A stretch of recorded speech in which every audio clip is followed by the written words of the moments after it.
Hello and welcome to another edition of Channels Beam. I am Victor Matthias.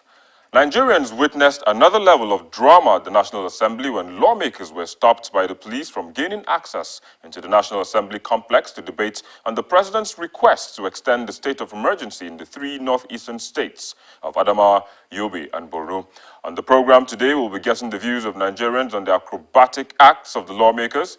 However, before we begin, we'll take a look at what interested Nigerians in the past week on Google. Nigeria-Congo.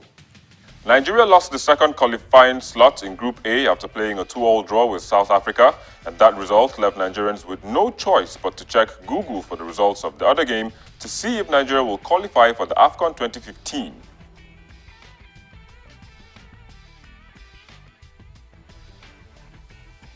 MC Longs. The comedian-cum-musician died 8 days after being involved in a ghastly motor accident, but his fans, who were optimistic that the news was false, kept their search terms on to confirm the sad story. And other things Nigerians were looking up on Google include Bahamian preacher Miles Monroe's death in a plane crash, the death of ace broadcaster and relationship coach Charles Bruce, also known as Chaz B, and the rape allegations against American comedian and actor Bill Cosby. May the souls of the departed rest in peace. But let's now meet our online contributors. But you too can join the conversation by tweeting at us using the hashtag NASChaos. It's actually like a disgrace for us as a nation that something like that can happen in our National Assembly. Now, the police can come up with some junk statements, whatever, about intel, about stocks and stuff. But the fact is, we all know who pays who pays them to do that. We all know who gave the orders for them to do that.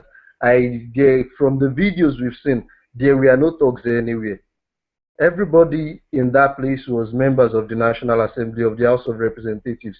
There were no talks. I saw the videos of as the speaker, after he had even made his way into the complex and tear gas was being fired at him. Where were the talks around him? But this is a matter of the president trying to achieve by force what he knows they cannot achieve on the floor of the assembly, which is actually impeaching the speaker. Find all our politicians, they all have issues. Like in normal climes where if the speaker, as he did, defected, on a normal day you would expect him to honorably resign. That is what people of honor do. But then if the man is not resigning, there is no reason for the president to now set out our security agencies against him. I mean, we have reports of almost as much as 1,000 security operatives operating in the National Assembly on that day. And we have over 200 kids still missing. And we are not setting thousands of troops out against them. I mean, it doesn't just make sense in any way. I beg to disagree 100% with Adesina. You know, these issues, people are always so quick to point fingers at the presidency. The president of the Federal Republic wrote a letter to the Speaker of the House of Representatives to reconvene the House, you know, because of the extension of the emergency situation in the Northeast. Now, you see, according to what we know from the police spokesman, that they had this unity rally, APC had one unity rally, and in that rally they were talking about storming the National Assembly because they said that the speaker was going to be impeached in the sitting, and they made provisions, you know, to invade the assembly. That was why the security agency were there to forestall law and order. Now, you are talking of lawmakers and the Speaker of the House of Representatives. We all know the laws of the Federal Republic of Nigeria, that if any member of the House differs from the political party that sponsored him to the House, he automatically loses his seat, which means that Mr. Tambuwa is no longer a member of the House of Representatives. And by virtue of the provision of the Constitution, the security agencies are there. It is their duty to enforce the law. That's why we call them law enforcement agencies. You know? So now if those members are really honorable members, as they claim to be, when you see a security cordon, you have to obey that security cordon, the barricade. You know, these people, they scale defense. At the end of the day, they disobey constituted authorities. and they got into the chamber, start collecting signatures to impeach the president. That will tell you their mindset that this battle, for as far as they are concerned, is a battle against presidency, which even the presidency is not fighting. How can a man write a letter to people to come and reconvene for the process of approving the extension of emergency rule, and this same man will prevent you from reconvening? If the supporters of the speaker or whatever they claim to be are so democratic and they are law abiding, why don't they remind this man of the provisions of Section 65 of the Nigerian Constitution that he should resign? I would disagree with some of the things he said.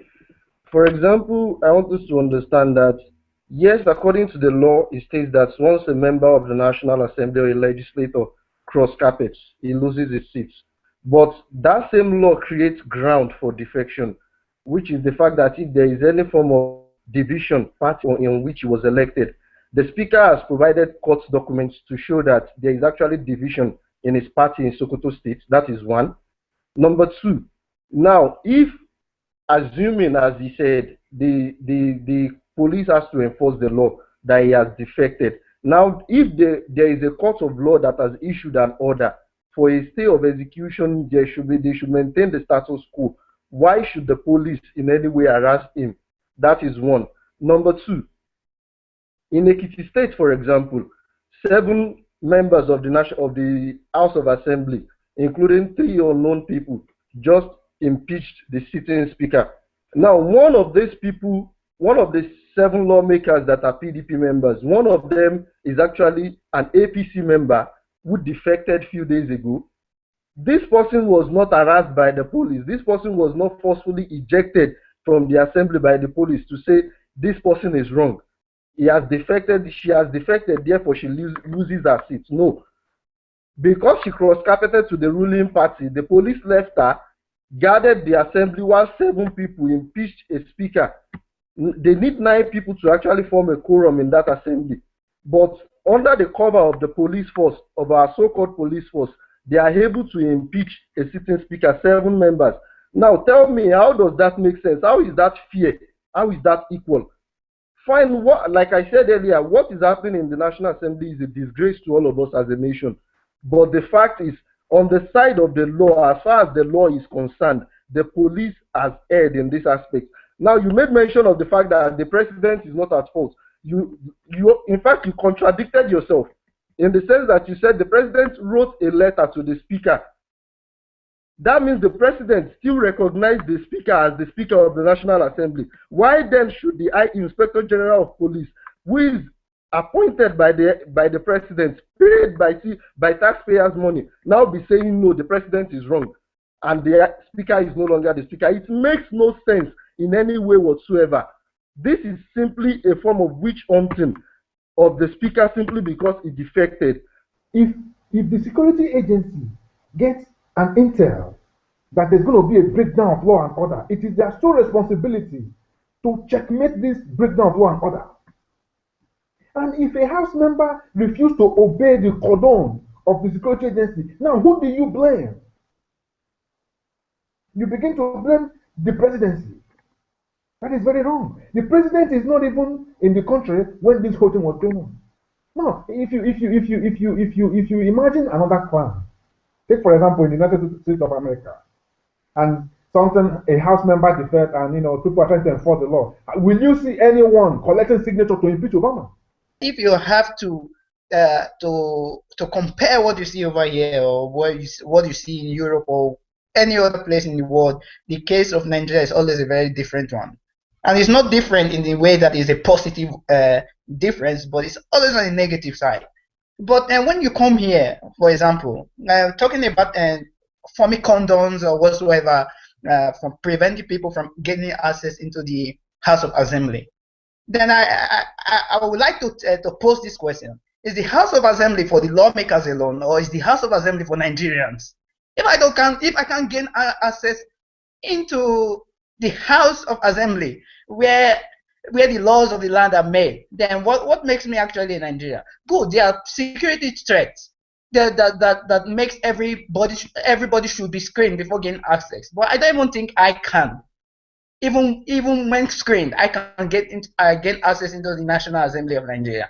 And that is something when you compare, I work freely even as a foreigner. I can gain access into the Buden's house, as we say here. I just have to go through the security details or whatsoever. If I'm found not carry any weapon like every normal person, then I gain access. But in Nigeria, it's a very different ball game. But let's leave that. That is something different. But what I'm saying, he was talking about the Ekiti people, the way 7 people. But it's also a very strange thing to say that 7 people out of 28, I think, I don't know, are trying to. It's just like I recollect there was an issue, almost the same thing that happened some months. I think at the beginning of the year, regarding the Nigeria government governors forum. It was the same thing when 9 people were trying to turn the result of an election into. So it's something very conversant with the Nigeria politics, where the minorities, because of the affiliation or because of the what do I say? Because of the bond they have with the federal government, try to upset or turn things around to favor the federal government.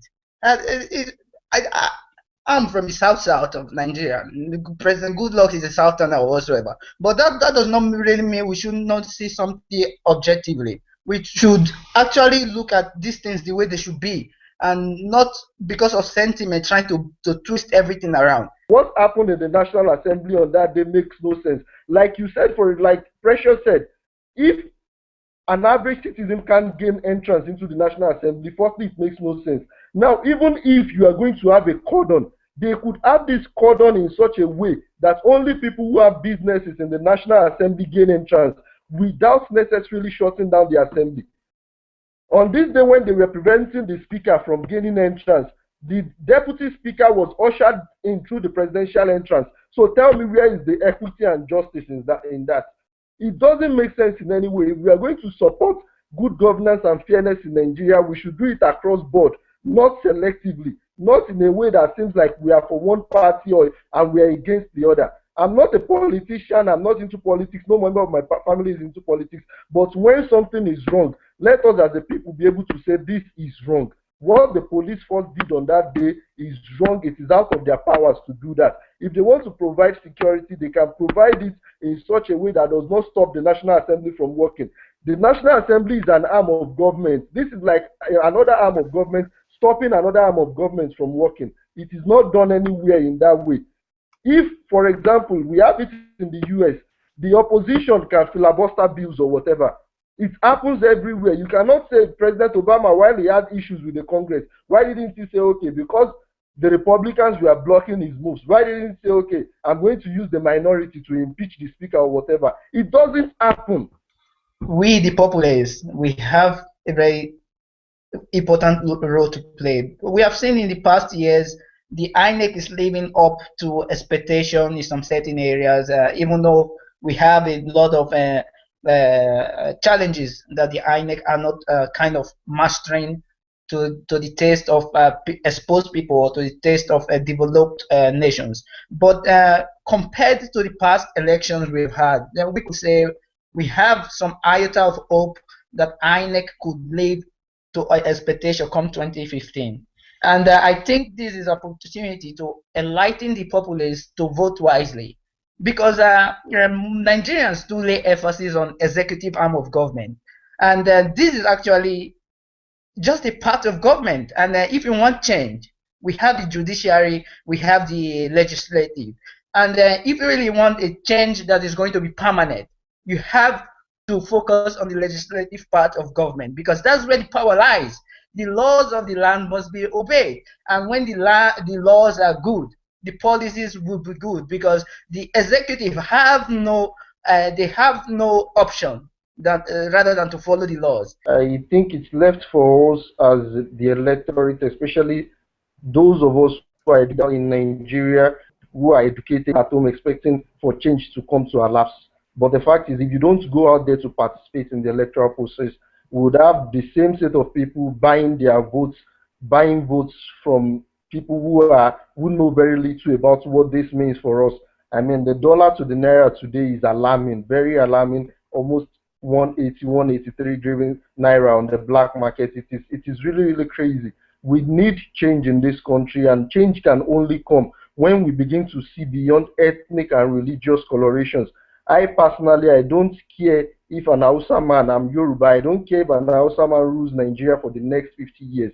What I'm concerned about is for me to be able to come to my country and have the peace of mind that I have security, I have job security, there is provision of electricity. I mean, we are talking about a country where we are still struggling with 2,500 megawatts of electricity. I did a project on UAE a few days ago, and these people are already generating in terabytes, 98 terabytes of electricity. 1 terabyte is 1 million megawatts. You can imagine.